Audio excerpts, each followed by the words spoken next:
Discuss the meeting for this report, but he did with another former Justice Department colleague. In fact, Rudy and Benton Becker had a number of conversations about it. Benton Becker was counsel to Gerald Ford, and he was the man who negotiated President Ford's pardon of Richard Nixon. Becker says Rudy was very clear about the day he was summoned to the White House to see John Dean.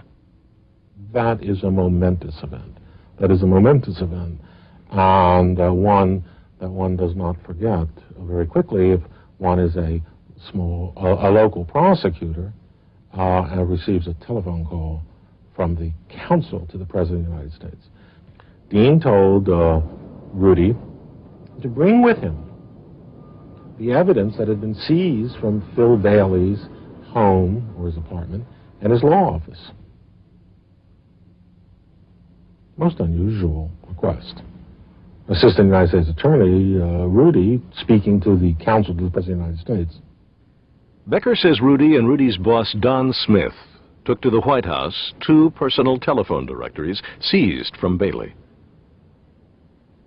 Efforts were made to verify the details of this extraordinary story with both John Dean and John Rudy, but neither would talk. But during his interview with Rudy, Becker took notes, which he made available. Becker also confirmed the story with Don Smith, who went on to be a judge in Washington, D.C. Dean then called in his secretary and instructed her to take the 2 telephone directories and to Xerox them. She did, and subsequently returned with the originals and the Xerox copies.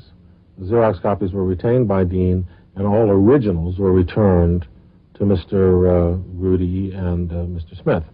John Rudy told me that he, of course, had close contact with that book, not only on that occasion, but subsequently throughout the Bailey prosecution, that he recollected and remembered that a notation in Phil Bailey's book was the notation Mo, M-O, Biner, B-I-N-E-R, I believe.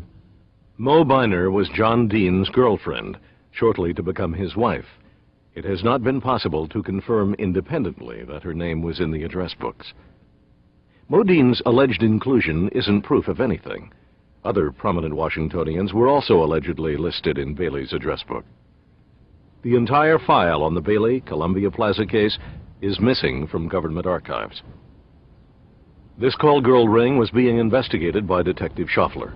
I became aware in conducting investigations that there was a prostitution ring that operated out of Columbia Plaza, which is approximately a block from the Watergate.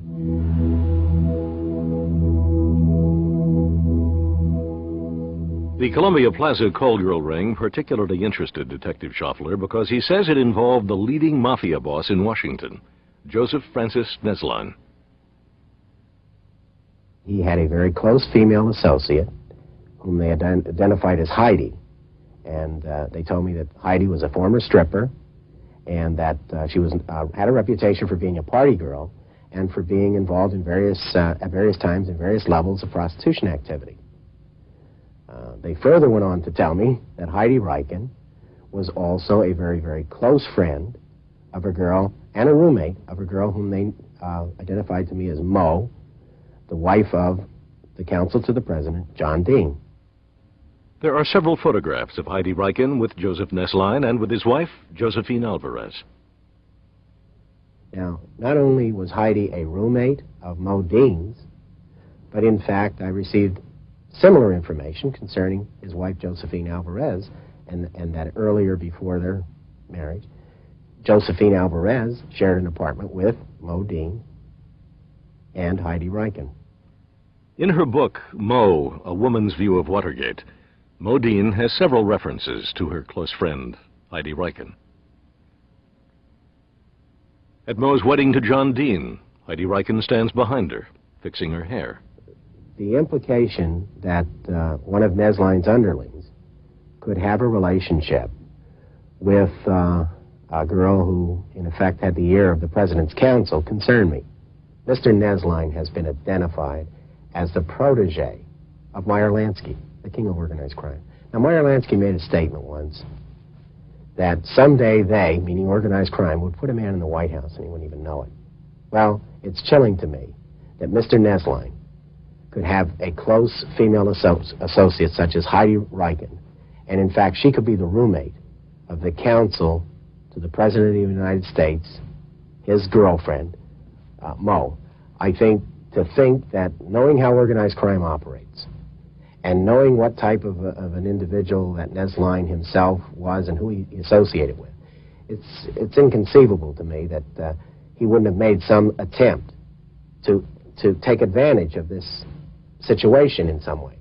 Now, whether or not he did, I have no real strong basis to make that conclusion. But I think, again, those questions should have been asked and should be asked. How do these strands connect? What was the relationship between this call girl operation and the Democratic National Committee?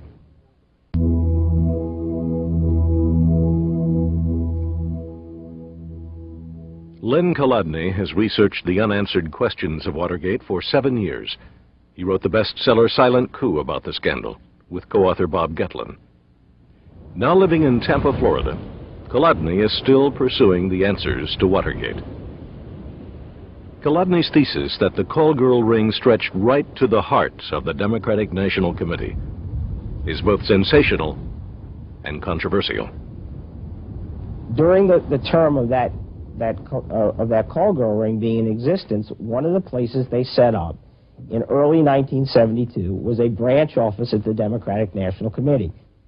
You'd come in and you'd use code names and so on and so forth, and there would be pictures of the girls, and the men would be shown pictures. They'd pick a girl, and a phone call would be made to the Columbia Plaza, and that girl would be made available, sort of an escort for the night.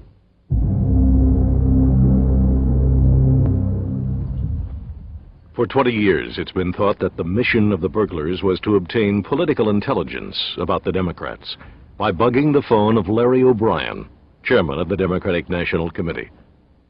But the evidence points in another direction. No bug was ever found in O'Brien's office. I